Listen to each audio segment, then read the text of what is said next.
Give us a sense. How do you see today shaping up? What is your WEX word of the day?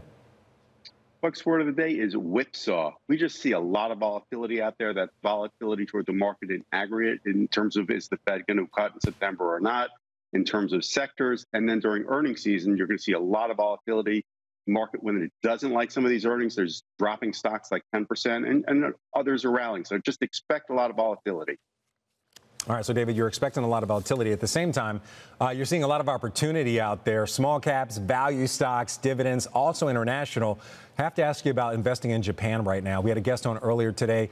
He expects the Bank of Japan to raise its policy rate. How are you viewing Japan in particular when you're looking at international companies?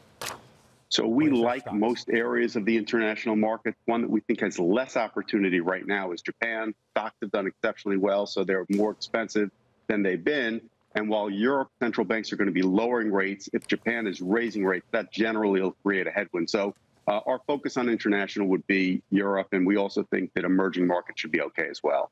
All right, I have to ask you about the U.S. right now. Of course, mega cap tech earnings coming up. Microsoft, that headline name coming up today. What's your view when we look at the Mag 7, the mega cap tech trade overall? Where do you stand when it comes to that right now? So we like a lot of the companies. We own a lot of the companies, but they've done exceptionally well. So our expectations going forward are a lot more measured. We think they should do fine, but we think there are lots of other areas in the market that should do better. In terms of Microsoft, which you just talked about before, they have had a significant pullback. We do think their business is good. So if they can have a good quarter with a little bit better than expectations, we think you could see a bounce in that stock. However, things are so volatile right now in those Mag 7 that we wouldn't buy in front of it.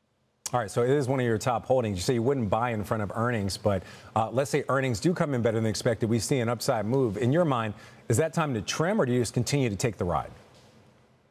We would continue to hold Microsoft. They are a true beneficiary of AI.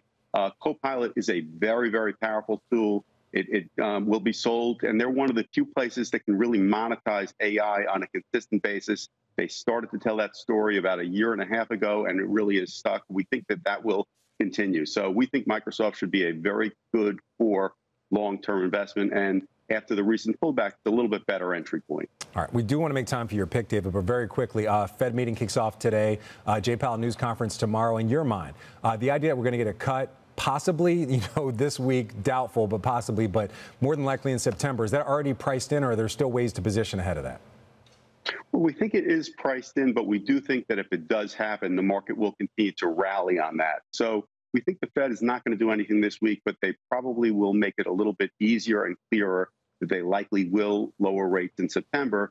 And we think that also would allow for this rotation to continue, which is small stocks start to do better, value, dividend stocks doing better. And we do think the growth stocks, which have had an extraordinary run over the last 18 months, will continue to slow down.